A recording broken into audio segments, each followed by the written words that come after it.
2024 में नीट का एग्ज़ाम देने वाले हर कैंडिडेट और उनके पेरेंट्स के मन में इस समय यही सवाल है कि क्या रीनीट होगा या नहीं। बहुत सारे स्टूडेंट्स ने सुप्रीम कोर्ट और डिफरेंट हाई कोर्ट्स में रिट पिटिशंस डाली थी कि नीट का एग्ज़ाम दोबारा होना चाहिए, क्योंकि नीट का जो पेपर है वो एग्ज़ाम से पहले ही लीक हो गया है। तो कल यानी 8 जुलाई को सुप्रीम कोर्ट में एक हियरिंग हुई इन सभी रिट पिटिशंस को मर्ज करके, और ये जो कल हियरिंग हुई उसका ऑर्डर आज आया है। तो आज हम इसी ऑर्डर को पॉइंट वाइज डिस्कस करेंगे और आपको बताएंगे कि रीनीट होने के कितने चांसेस हैं और रीनीट होगा या नहीं। नमस्कार, मैं हूं C Vinita Singh, medical admission expert from Eduwin, और आज की वीडियो में हम आपको इस कोर्ट ऑर्डर का, सुप्रीम कोर्ट के ऑर्डर का पॉइंट वाइज एक रिव्यू देंगे कि क्या इसका आउटकम निकल के आता है और कितने चांसेस हैं रीनीट होने के। इस कोर्ट ऑर्डर के पहले 3-4 पॉइंट्स में कोर्ट ने वो सारे फैक्ट्स को लिखा है जो अनडिस्प्यूटेड हैं बिल्कुल, जैसे कौन सी डेट में नीट का जो एग्ज़ामिनेशन फॉर्म था वो ओपन हुआ फिल करने के लिए, 5 मई को नीट का एग्ज़ाम कंडक्ट किया गया और उसके बाद 4 जून को नीट का रिज़ल्ट जो है वो डिक्लेयर हुआ। नीट एग्ज़ाम के पैटर्न को भी यहाँ पे बताया गया कि 4 पार्ट्स में ये एग्ज़ाम डिवाइडेड होता है। 45 मार्क्स का जो क्वेश्चन है वो हर पार्ट में होते हैं। हर मार्क्स के लिए, हर सही क्वेश्चन के लिए 4 मार्क्स और गलत क्वेश्चन के लिए -1 मार्क्स इसमें से डिडक्ट होते हैं। नीट एग्ज़ाम का जो क्वेश्चन पेपर है वो 2 सेट्स में रेडी होता है और ये दोनों सेट्स अलग अलग बैंक्स में, स्टेट बैंक ऑफ इंडिया और कैनरा बैंक में रखे जाते हैं। और जो एग्ज़ामिनेशन सेंटर्स पर कौन सा एग्ज़ाम, कौन से बैंक का पेपर खोला जाएगा, ये एग्ज़ाम स्टार्ट होने से कुछ ही टाइम पहले एग्ज़ामिनेशन सेंटर्स को बताया जाता है।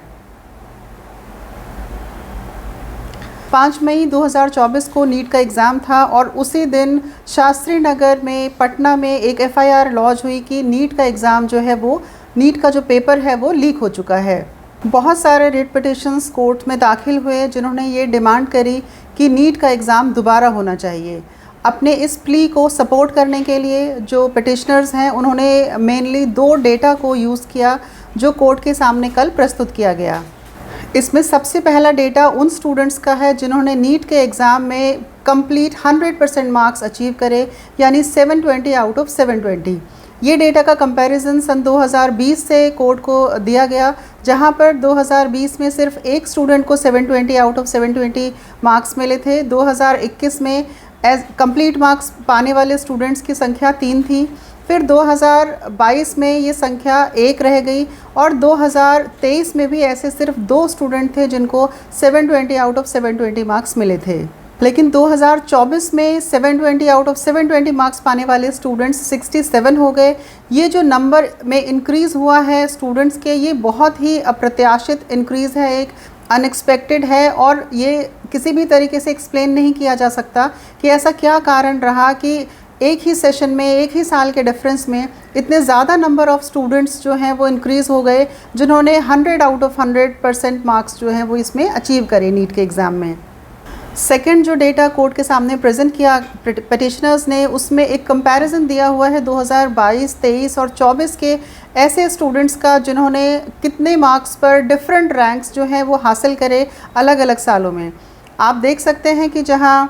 2022 में 700 से ज़्यादा नंबर पाने वाले स्टूडेंट्स का जो संख्या थी वो सिर्फ 94 थी, वो 2023 में 700 से ज़्यादा नंबर पाने वाले स्टूडेंट्स की संख्या 247 थी। वहीं पर ये संख्या 2024 में बढ़कर 2250 हो गई। अगर इसको परसेंटेज इंक्रीज़ में देखा जाए तो 810% का इंक्रीज़ हुआ ऐसे स्टूडेंट्स की संख्या में जिन्होंने 700 से ज़्यादा मार्क्स नीट 2024 में अचीव करा। अगेन ये जो डिफरेंस है, ये जो इंक्रीज़ है नंबर ऑफ़ स्टूडेंट्स में, ये अनएक्सप्लेन्ड है। इसका कोई भी जस्टिफिकेशन नहीं है कि कैसे एक ही साल में इतने ज़्यादा इंटेलिजेंट स्टूडेंट्स कहाँ से आ गए कि जो सब स्टूडेंट्स ने 720 आउट ऑफ 720 मार्क्स इसमें अचीव करे।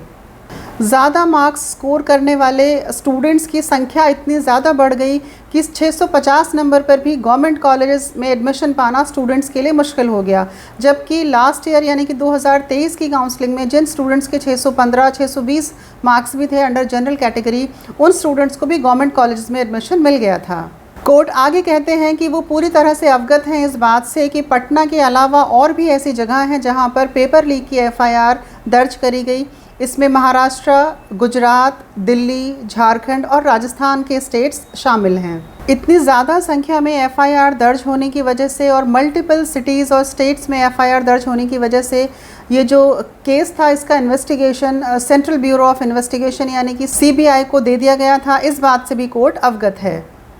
कोर्ट ने कहा कि कोई भी डिसीजन लेने से पहले उनको कुछ फैक्टर्स को स्क्रूटनाइज करना पड़ेगा on the basis of data जो उनके सामने प्रेजेंट किया जा रहा है। ये 3 फैक्टर्स हम आपको बताते हैं। First is whether the एलिज्ड breach took place at a systemic level. Court कहते हैं कि हमें ये जानना होगा कि ये जो पेपर लीक हुआ है क्या ये सिस्टम के लेवल पर ही फेलियर था, क्या एसओपी यानी स्टैंडर्ड ऑपरेटिंग प्रोसीजर जो है वो ठीक से फॉलो नहीं हुआ और सिस्टम के लेवल पर ही ये पेपर जो है वो लीक हो गया।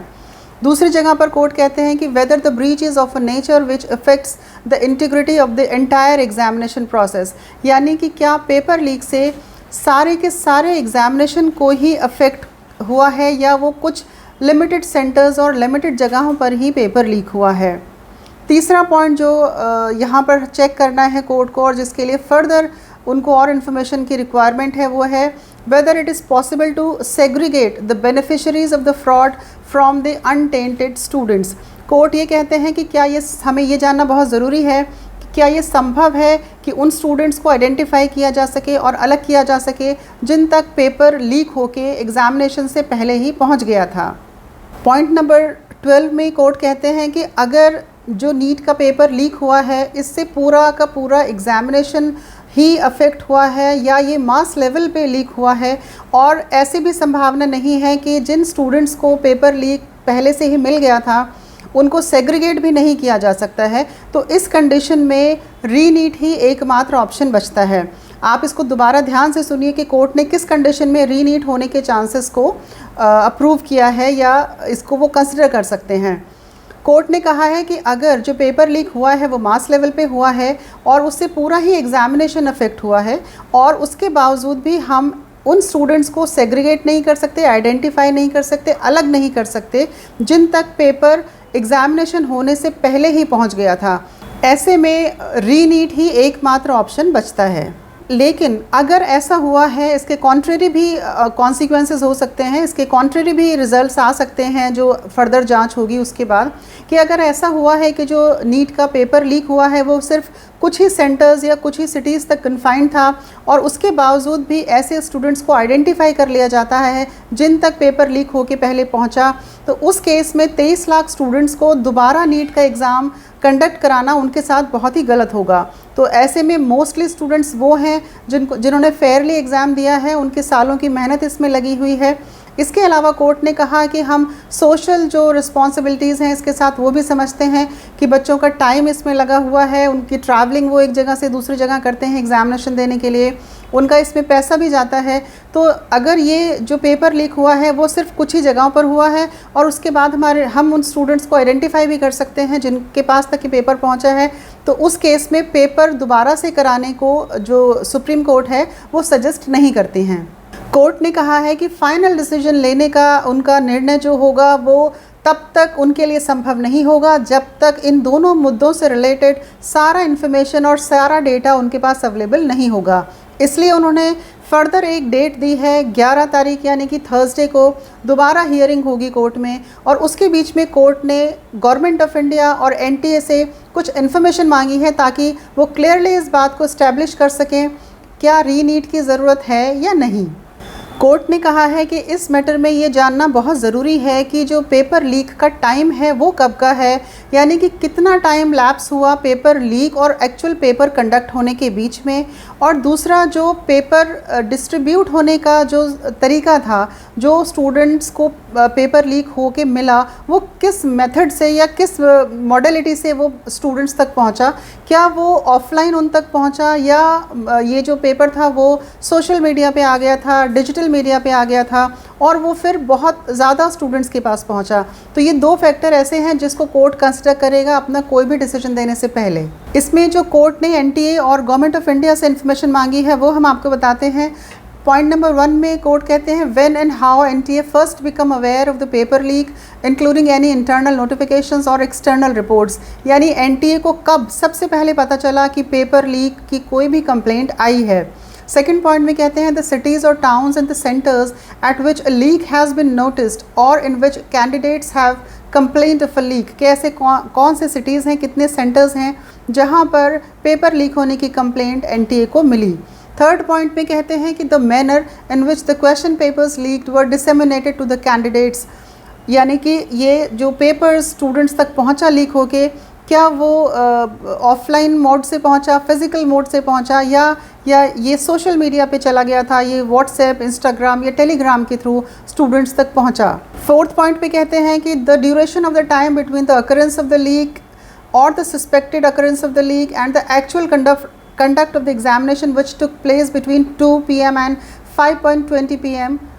On 5th May 2024, यानी कि पेपर लीक होने और एक्चुअल पेपर होने के बीच में कितना डिफरेंस था। नेक्स्ट पॉइंट पे कहते हैं the chain of custody of the question paper from the time of its preparation to the time of its dissemination to the candidates on the day of the examination, यानी court ये भी जानना चाहती हैं कि जब से नीट का एग्जामिनेशन पेपर रेडी होता है तब से जब वो स्टूडेंट्स को डिस्ट्रीब्यूट किया जाता है at the time of examination, तो पूरा जर्नी जो पेपर का है वो प्रिंट होने के लिए कहाँ जाता है, उसके बाद किसकी कस्टडी में रखा जाता है, वहाँ से वो बैंक्स में कैसे जाता है, बैंक से वो एग्जामिनेशन सेंटर्स पे कैसे पहुँचता है, सेंटर्स पे किन की प्रेजेंस में खोला जाता है, उसके बाद स्टूडेंट्स को कैसे दिया जाता है। तो एग्जामिनेशन पेपर की कंप्लीट जर्नी भी कोर्ट ने एनटीए और गवर्नमेंट से मांगी है ताकि ये जाना जा सके कि कहाँ कहाँ पर लीकेज की पॉसिबिलिटीज़ हैं, और अगर जल्दी पेपर लीक हो गया था तो जाहिर सी बात है कि उसका जो सर्कुलेशन है वो ज़्यादा नंबर ऑफ़ स्टूडेंट्स में होने की संभावना रहती है। लास्ट पॉइंट में एनटीए ने गवर्नमेंट से पूछा है कि क्या पूरा का पूरा पेपर लीक हुआ या सिर्फ उसका कुछ पार्ट या कुछ क्वेश्चंस ही लीक हुए हैं। कोर्ट ने कहा है क्योंकि ये केस सीबीआई को ऑलरेडी सौंपा जा चुका है, तो जो सीबीआई के इन्वेस्टिगेटिंग ऑफिसर हैं वो सारी इस केस की रिपोर्ट अब तक की कोर्ट को सबमिट करेंगे। क्योंकि जो नेक्स्ट हियरिंग की डेट है वो 11 जुलाई की है, तो सीबीआई को अपनी सारी रिपोर्ट्स कोर्ट में 10 जुलाई को शाम 5 बजे तक सबमिट करनी होंगी। कोर्ट ने एनटीए से ये भी पूछा है कि पेपर लीक के बेनिफिशरीज को आइडेंटिफाई करने के लिए एनटीए ने अभी तक क्या कदम उठाए हैं। कोर्ट ने गवर्नमेंट और एनटीए से ये भी पूछा है कि क्या साइबर एक्सपर्ट्स की टीम को यूज़ करके या डेटा एनालिटिक्स की टीम को यूज़ करके ये पता करा जा सकता है कि कितने स्टूडेंट्स तक पेपर एग्जामिनेशन होने से पहले ही पहुँच गया था या कितने स्टूडेंट्स को लीक पेपर पहले से ही अवेलेबल हो गया था। अगर ये संभव है कि एक्सपर्ट एजेंसीज़ के थ्रू ये पता लगाया जा सके कि कितने स्टूडेंट्स को ये पेपर पहले मिल गया था, तो किस तरह से उन स्टूडेंट्स को आइडेंटिफाई किया जा सकता है, ये भी गवर्नमेंट और एनटीए को अपने जवाब में कोर्ट को 10 जुलाई शाम 5 बजे तक बताना होगा। कोर्ट ने गवर्नमेंट से और एनटीए से ये भी कहा है कि अगर नीट के पेपर लीक बेनिफिशरीज़ को आइडेंटिफाई करने में जो टाइम लगता है उसका काउंसलिंग पर क्या इफ़ेक्ट पड़ेगा ये भी आपको बताना है, क्योंकि इससे एकेडमिक सेशन डिले होने की भी पॉसिबिलिटीज़ रहेंगी। इसके साथ ही कोर्ट ने एनटीए और गवर्नमेंट से ये भी पूछा है कि आगे होने वाले नीट के एग्ज़ाम्स में या आगे आने वाले सालों में जो नीट का एग्ज़ाम कंडक्ट किया जाएगा उसमें इस तरह की गलतियां ना हो, इस तरह का पेपर लीकेज ना हो, उस सब को रोकने के लिए गवर्नमेंट ने और एनटीए ने क्या स्टेप्स फर्दर डिवाइस किए हैं या कौन सी ऐसी कमिटीज़ बनाई हैं जो उनको इस चीज़ पर गाइड करेंगी या उनको सजेस्ट करेंगे कि क्या स्टेप्स लेने चाहिए, क्या पूरा एसओपी होना चाहिए कि पेपर लीकेज की कोई भी संभावना आगे आने वाले सालों में ना रहे। क्योंकि रीनीट को लेकर कोर्ट में बहुत सारी पिटिशंस लगी हुई थी, तो कोर्ट ने ये भी कहा है कि सारे जो पिटिशनर्स हैं उनका जितनी भी पिटिशन लगी हुई हैं उन सबको मर्ज करके एक ही पिटिशन बना दी जाए और वो 10 पेजेस के अंदर ही कंक्लूड कर दी जानी चाहिए, और वो सारी की सारी जो पिटिशंस हैं वो 10 जुलाई शाम 5 बजे तक कोर्ट को सबमिट कर दी जाएँ। एनटीए और गवर्नमेंट को भी अपना जो रिप्लाई है जो कोर्ट ने उनसे मांगा है वो 10 जुलाई की शाम 5 बजे तक उनके पास सबमिट करना है, ताकि 11th को होने वाली हियरिंग में कोर्ट के पास सारा डेटा पहले से ही अवेलेबल हो और वो उस पूरे डेटा को एसेस करके सही से डिसीजन ले सकें कि नीट का एग्ज़ाम दोबारा कराना सही होगा या नहीं। तो आज के जो भी हमने कोर्ट ऑर्डर्स के सारे जो फैक्ट्स थे वो आपको बताए, आप इसको देखकर या सुनकर समझ सकते हैं कि नीट होने की कितनी संभावनाएं हैं। अगर पिटिशनर्स ये साबित करने में सक्षम हो जाते हैं कि जो पेपर लीक हुआ वो मास लेवल पर हुआ, ये सोशल मीडिया पर भी सर्कुलेट हुआ, जैसा कि हमने बहुत सारे जगह पर देखा है और कल की हियरिंग में भी ये बताया गया कि ये टेलीग्राम चैनल के थ्रू भी सर्कुलेट हुआ था, और अगर सर्कुलेशन के बाद उन स्टूडेंट्स को आइडेंटिफाई करना पॉसिबल नहीं हुआ जिन लोगों तक ये बेनिफिट पहुंचा है लीकेज पेपर का, तो निश्चित रूप से रीनीट होने की संभावनाएं बढ़ जाती हैं। क्योंकि ऐसा बहुत मुश्किल लगता है कि एक बार अगर पेपर या कोई भी इन्फॉर्मेशन सोशल मीडिया पे आ जाती है तो उसको कंट्रोल करना बहुत ही मुश्किल होता है। और जैसा कि हम जानते हैं कि टेलीग्राम एक इस तरह का प्लेटफॉर्म है जहां पर लोग अपनी आइडेंटिटी भी हाइड कर लेते हैं, और बहुत ज़्यादा वो एक क्लोज प्लेटफॉर्म है जहां से बहुत ज़्यादा इन्फॉर्मेशन निकालना शायद पॉसिबल ना हो। बाकी डिपेंड करेगा कि गवर्नमेंट की जो एजेंसीज़ हैं, जो एक्सपर्ट्स हैं, जो डिजिटल एक्सपर्ट्स हैं, साइबर क्राइम एक्सपर्ट्स हैं, वो किस तरह से इस डेटा को निकाल पाते हैं, किस तरह से इसको स्क्रूटनी कर पाते हैं। तो हमें आने वाले 2-3 दिन के अंदर ये पता चल जाएगा कि क्या नीट का एग्ज़ाम होगा या नहीं होगा। लेकिन हमारा अपना ऐसा सोचना है कि ये बहुत मुश्किल होगा उन सभी स्टूडेंट्स को आइडेंटिफाई करना जिन तक नीट का पेपर पहले ही लीक होकर पहुंच गया है। तो ऐसे में नीट दोबारा होने की संभावनाएं बहुत अधिक हैं। जो भी अपडेट्स कोर्ट में 11 जुलाई को होंगे वो लेकर हम दोबारा आपके सामने आएंगे। तब तक के लिए नमस्कार।